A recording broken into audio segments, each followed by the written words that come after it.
Hello. Okay, we're going to be looking at the helicopter framework we've been using in lessons.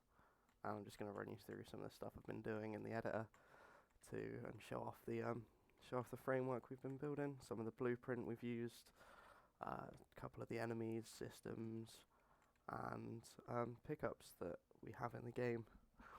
So as you can see from the editor here, I've just got some basic enemies that I'll show you in a minute. We have ammo pickups over here, a checkpoint, and a health pickup.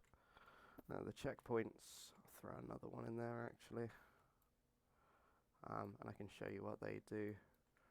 But basically the checkpoint systems, as usual, you fly over them, and then when you die you revert back to the last checkpoint.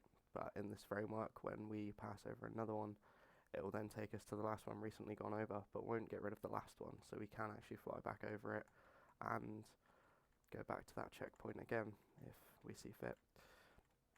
I just mocked up like a little western scene going on here. I did have to add in a collision mesh to a couple of the meshes just for a bit more realism in game, because I found myself flying through the house just once or twice. I've just added, as you can see there, a simple collision mesh box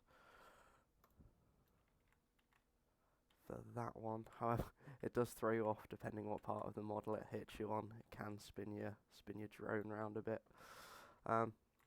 These here are little nodes, setting up a path.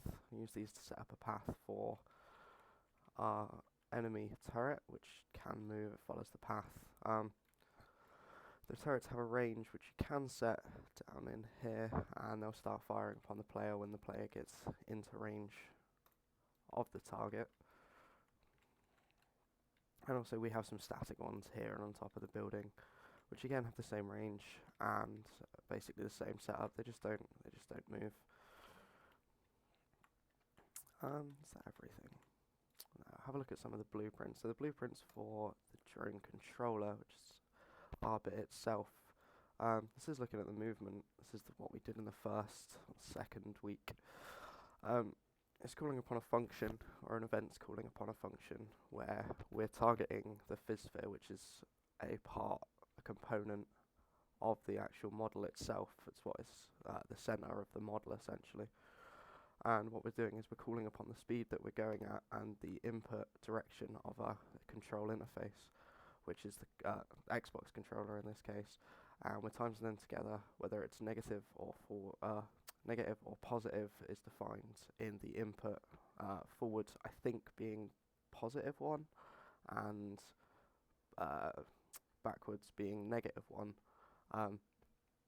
Then yeah, that gives us the speed in which our player will move and the direction.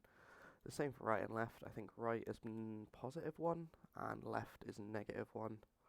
Our turn system again works very similarly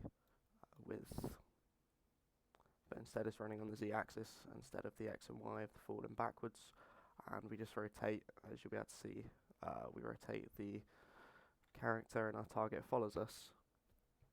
Health and armor systems were added in week 3. I haven't made a video in the middle of the progress, but what it does here essentially is we're calling upon the health with a boolean, and the boolean's basically saying, are we taking damage? And if we are taking damage, here's what we're going to do. We're going to call upon our armor and set a value. We're going to call upon our current armor value, set a temporary value, which is the result of the damage we've taken being taken away from our current armor. And then this bit here goes into if it's greater than 0, or less than 0 even, then the damage itself rolls over onto the health, whereas up here we just call upon our armor and reset it to where it is. Same with the health, apart from the health doesn't have the overflow that the other one does. When you run out of health, you just respawn to the last checkpoint. So yeah, that's that. Let's look at the blueprints. We do have a couple of things we can change over in here, which is just the respawn health and armor, which is just set to 50 and 50 at the minute.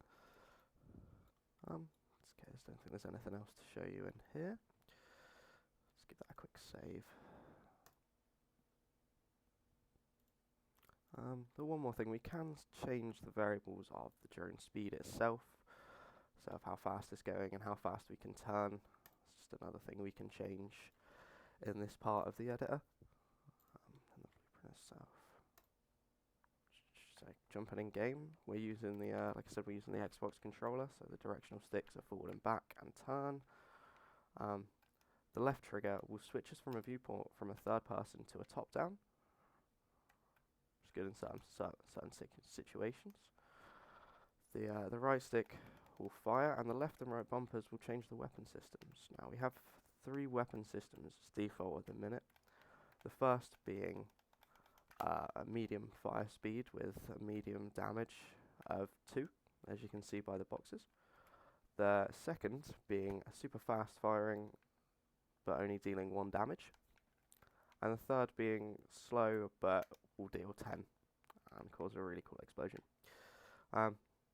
Checkpoints, this is what I showed earlier, so if we were to die here, we'll revert back to the checkpoint, but we can also do the same after hovering over this checkpoint, and then go back again.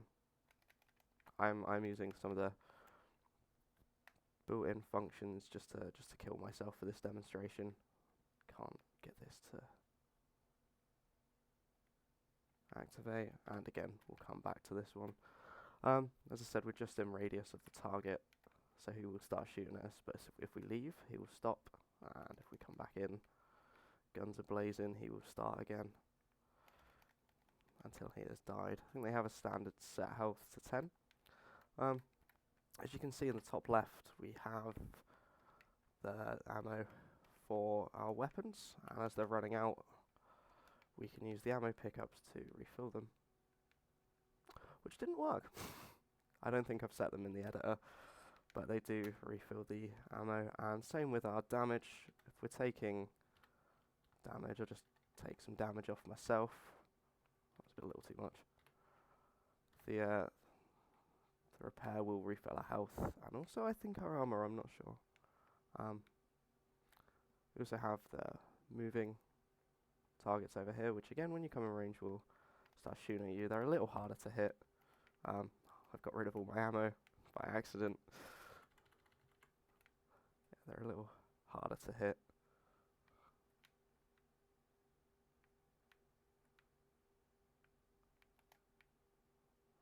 But they do eventually die. And that's what I mean by the static mesh will spin you around. Let's come out of that. I think that's all. I think I've shown you everything I need to show you for this one. Hopefully the next video will have a bit more of level and had a bit more design work done on it than this. I am also looking at trying to put in a new model for the turrets themselves. Maybe not a moving one, just a static one for now, and maybe a couple other little buildings and such as we go along. But for now, I think that's it. So thank you for watching.